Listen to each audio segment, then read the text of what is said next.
এই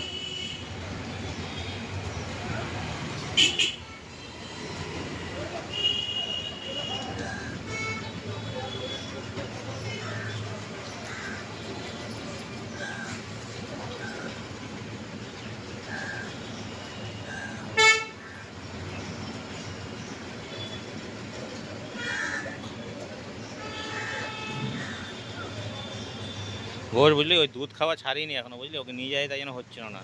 ওই মায়ের দুধ খাওয়া ছাড়িনি, দেখ এই যে এখনো দুধ খাই যাচ্ছে, আনার সঙ্গে সঙ্গে ধরপড় ধরপড় করে মায়ের কাছে দুধ খাওয়া শুরু করে দিয়েছে। ওই এখনো দুধ খাওয়াই ছাড়িনি, এই জন্য প্রবলেম হচ্ছিল। দুধ খাওয়া ছাড়লে ওকে নিয়ে রাখা যেত, অন্য কিছু কিচ্ছু খায় না একদম দুধ ছাড়া। দুধ মানে কি অবস্থা হয়েছিল বা বলে দিয়ে গেলাম এখন।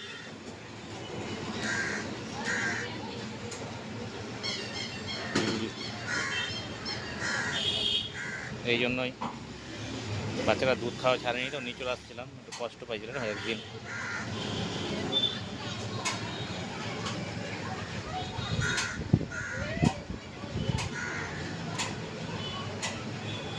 বুঝু বুঝু বাচ্চা, বুঝু বাচ্চা, খা দুধ খা। মাটাকে নিয়ে গেলে হতো, কিন্তু মাটা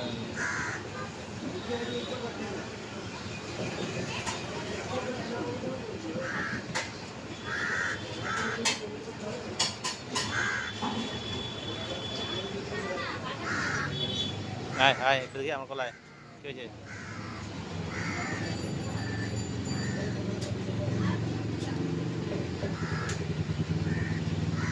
মাকে ভাই কত খুশি রে ভাই, থাক ওর কপ করে যা আছে তাই হবে, আর কি করা যাবে।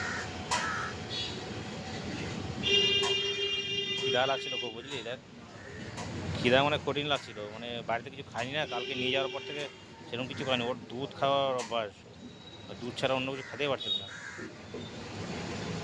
বাপ রে বাপ, দেখ নিয়ে দেখ মা মা পায় একদম কত খুশি। দিয়ে আর নিয়ে আসলাম বাচ্চাটাকে আবার।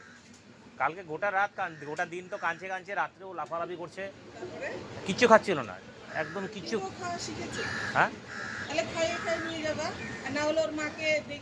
আমি অন্য সময় একটা বন্ধু আছে ওকে নিয়ে এসে, যদি পারি তোর মাটা নিয়ে গেলে যাবো না তো, বাচ্চা ওর মা যদি যায় তাহলে নিয়ে যাবো, কারণ এমনি ওকে নিয়ে রাখা যাবে না, যা করছে। হ্যাঁ তো আমি এখন তো একা নিয়ে যেতে পারবো না, আমি এখন বাইকে করে নিয়ে আসলাম, মানে কিচ্ছু খাচ্ছে না, না খায়। ওর মা যে খাই খাই দিন, কিন্তু ও দুধ খায়, বিস্কুট খায়, মাংস খায়। কালকে বিস্কুট দিছি, খাচ্ছে না, মানে মা নাই না, হঠাৎ করে মা পাচ্ছে না রাত্রে একাই।